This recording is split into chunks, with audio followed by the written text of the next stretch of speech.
What's going on, sneaker world? It is your boy Laced Ace 502, where I keep you laced from your feet to your face. I'm back to have another quick conversation with y'all about some shoes that released recently that y'all might be interested in.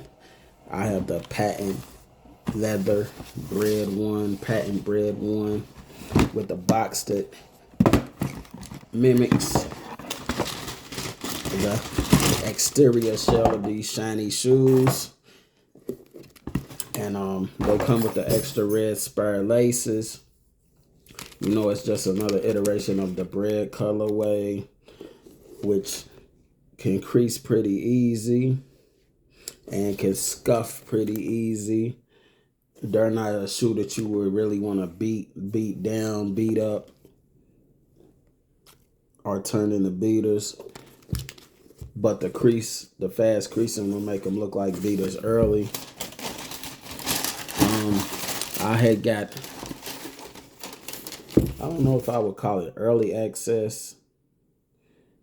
It's early access, but it's not an early release. So I would just say I got the limited or exclusive access early to get my size.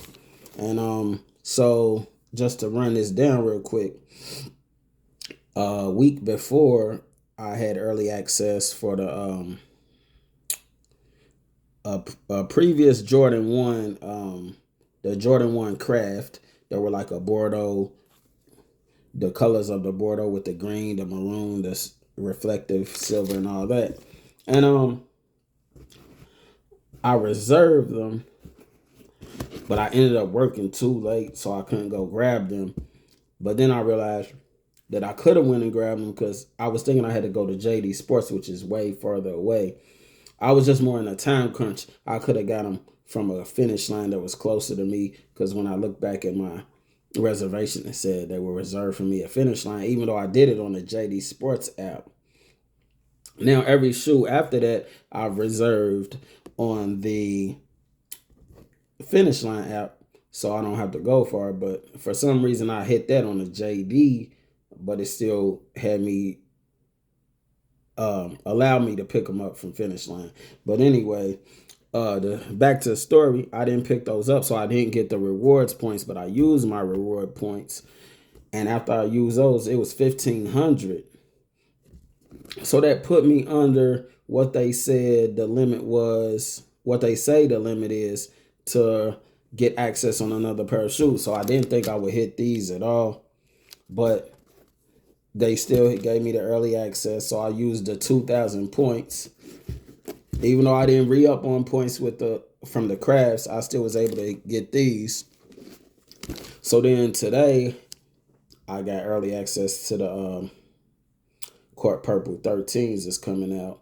But I kind of got in on those late, so I probably got a half size smaller than what I needed. So I hope I can swap with someone, or hopefully I can hit on sneakers, or I have some other reservations on other apps, which on other apps, it makes it kind of crazy that you reserve your points on these other apps when now the early access comes out later after you reserve something on the apps, but it takes a few days past the early access to get approved on your reservation. So it's kind of better to wait to use your reserve a pair through the other apps and use your points, because you don't know if you're going to get that early access. That's something that I'm going through right now. Why I don't know why other apps aren't doing their early access, and they're owned by some of the same companies. If I'm not mistaken, like I'm Finish Line, Foot Locker, Finish Line, Foot Locker, and Champs are owned by the same people. And JD, I don't know about JD Sports.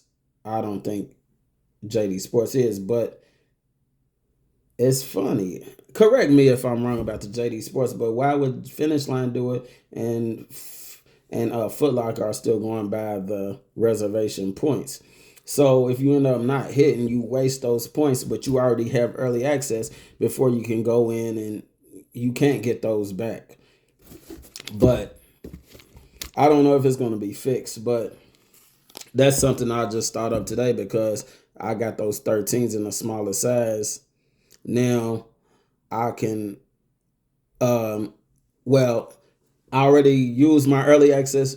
My points for those are not early access, but the status points for those. Now, if I hit on the points where I reserved them on other apps, then I wouldn't go get those that I got through my status, which I wouldn't get those points. So it's kind of like you gotta. It's tit for tat. But anyway, I just want to wrap this up real quick.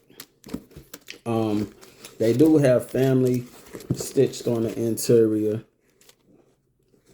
which on both shoes, and they come with the metallic red hang tag keychain.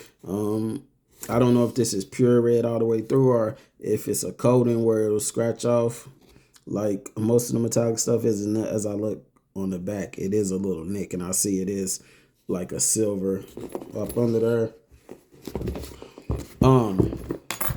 I would just prefer you have some shoe trees for these. Wear some thick socks to help the creasing as well. I'm not really a particular fan of patent leather Jordan 1's, but I don't have the OG Bred in my collection. The closest I have is the UNC women's with the Carolina and the Bred mixed together. But also the bubblegum Jordan 1's released recently. And I was just thinking, I said it would be neat if these were like the bubblegum ones with either leather from her forward or patent leather to her, and then this toe could have been leather just for the creasing. Or if someone would be interested, I was thinking like you could get like a customizer to just mat this front part out for you, which it would still crease like the patent leather shoe would, but I don't know. It's just something to experiment with. And one final thing I was just wondering about, like with this sock liner, would y'all prefer this to be a satin? I think if these had a satin interior to go with this patent leather coat, that would give it the more shine. I just thought about that today. I think it would really, cause the tongue is basically like that. It's nylon, but it's shiny. Nylon is close to satin. I think they could have done the satin inside her to give it a more premium look. But I don't know how it would have did around this family being stitched in there, if that would like tear around where it was stitched. But who knows? Jordan knows how to. I think they could correctly stitch it in there where it wouldn't, have the quality right. Where they would have the quality right where it wouldn't do that. But anyway, that really wraps it up. I just wanted to show y'all some shoes. Show y'all these shoes. They've been out. It's not an early review or anything. I just wanted to talk about them real quick. And another quick thing I just want to say is the Nike store was closing. Went out of business in my town. Excuse me. I didn't know nothing about it. I just happened to be in the area, but everything was mainly gone. They did an extra 30% off of the already marked down prices. So I went in there to see what I could get, and I did snag some LeBrons in a kid size for one of my nieces. Because she's the only one who could fit them. But these were $40 minus the 30%, extra 30%. They were like $25. And this was originally a $180 shoe. So these are just some LeBron 8 BGs. There's some type of Chinese inspiration going on with the colors, and if you look closely at that, it's like a flowery or like dragon scale design, but they're not really heat or anything like that. But I just wanted to pick something up. If it had a lot of stuff there, I would have grabbed way more than this, but just so you know, if you're in the Louisville area and you order something, ain't no more returning it, taking it back. You gotta go to Simpsonville now. So I'll catch y'all on the next video. Stay laced. Peace.